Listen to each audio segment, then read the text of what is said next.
Personnes d'un certain âge ayant déjà beaucoup de vécu, sachez que ce n'est pas obligatoirement vrai et qu'aujourd'hui, beaucoup d'adolescents sont déjà ultra riches et milliardaires. Qu'ils en soient parvenus par leurs propres moyens ou par le biais d'un héritage, toutes ces jeunes personnes de moins de 30 ans ont toutes sans exception une somme à 10 chiffres sur leur compte en banque.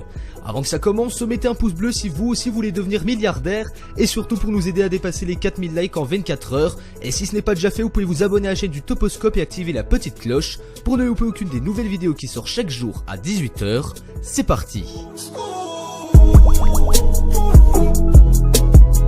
Numéro 1. John et Patrick Collinson. Comme vous le voyez, ces deux individus portent le même nom de famille et sont donc frères. John et Patrick possèdent un capital de 1,1 milliard de dollars chacun pour avoir fondé une grosse société ensemble. Ils se sont donc construits d'eux-mêmes, n'ont hérité d'aucune fortune et ont fondé l'entreprise Stripe en 2010 qui est spécialisée dans les paiements en ligne et se base sur le même principe que PayPal. Ils ont longtemps ignoré la réelle valeur de leur entreprise sur le marché, jusqu'en décembre dernier où ils ont décidé de faire une levée de fonds qui évalue leur entreprise quand même à presque 10 milliards de dollars. En sachant donc que les deux frères possèdent chacun 12% des actions de l'entreprise, ils sont les heureux possesseurs de plus de 1,1 milliard de dollars.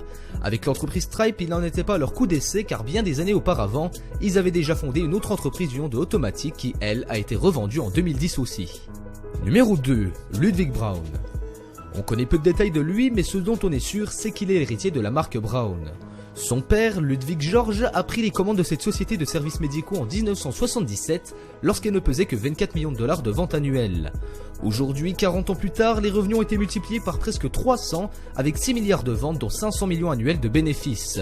Et dans l'histoire, si cet enfant est si riche à l'âge-là sans rien faire, c'est car son père lui a déjà légué une part de 10% dans l'entreprise familiale, qui équivaut à 1,2 milliard de dollars. Et pour l'anecdote, sa cousine, elle, détient 11,3% des parts, soit 1,4 milliard de dollars, car elle est la nièce du fondateur même. Numéro 3. Les sœurs Andresen.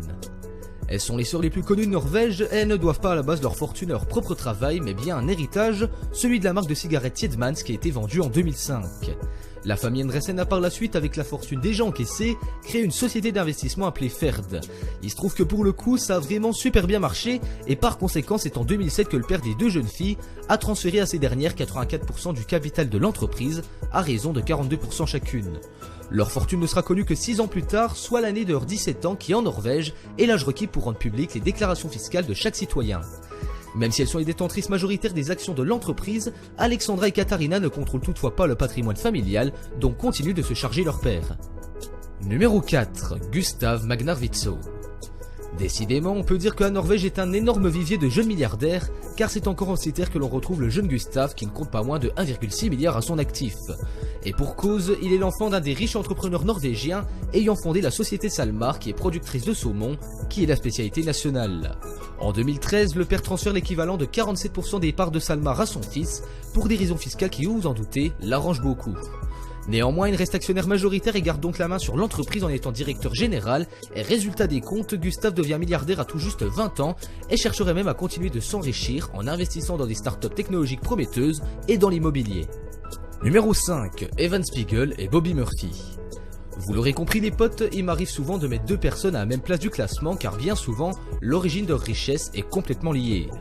Dans le cas de ces deux mecs-là, je vais pas m'étendre des heures en parlant d'eux, car on a déjà fait une vidéo qui leur est totalement consacrée en quelque sorte, avec 6 choses sur Snapchat que vous ignorez, et vous pouvez regarder cette vidéo après celle-ci avec l'affiche en haut à droite. En gros, ce sont les créateurs de l'application Snapchat que vous connaissez tous, et ils ont dernièrement levé les fonds de leur entreprise en bourse, afin de pouvoir l'évaluer, et il se trouve que chacun d'entre eux possède plus de 4,4 milliards de dollars d'actions dans l'entreprise. Dans le cas de Spiegel, le mec était déjà assez riche de base, car il venait tout de même d'une famille assez aisée qui lui offrait un peu tout ce qu'il voulait, comme des Cadillacs ou encore bien des BMW pour ses anniversaires, c'est juste ouf, on est vraiment dans la richesse totale. Et dans le cas de Murphy par contre, pas d'énormes richesses en Snapchat, même si tout a bien changé aujourd'hui, rassurez-vous, car ils s'étaient tous deux rencontrés lors de leurs études à Stanford, et ils tentaient souvent de créer des choses pour se rendre plus cool auprès des gens du bahut, qui les ignoraient quelque peu. Numéro 6. Lucas Walton. On passe au plus riche du classement, et je peux vous dire que c'est vraiment du très lourd, étant donné qu'on triple presque la mise par rapport à ses dauphins. Lucas Walton, lui, n'a pas eu d'idée géniale et n'a pas créé sa société pour faire fortune. Non, bien loin de là, car c'est grâce à la mort de son père qu'il s'est enrichi, c'est un peu glauque. Il est en effet le petit-fils du cofondateur du revendeur Walmart qui est hyper connu aux US et il est par-dessus tout l'heureux héritier de 4% des actions de cette entreprise, soit un peu plus de 11,5 milliards de dollars. Ce business, rendez-vous-en bien compte, génère un chiffre d'affaires de presque 500 milliards par an grâce à plus de 11 000 boutiques réparties partout dans le monde.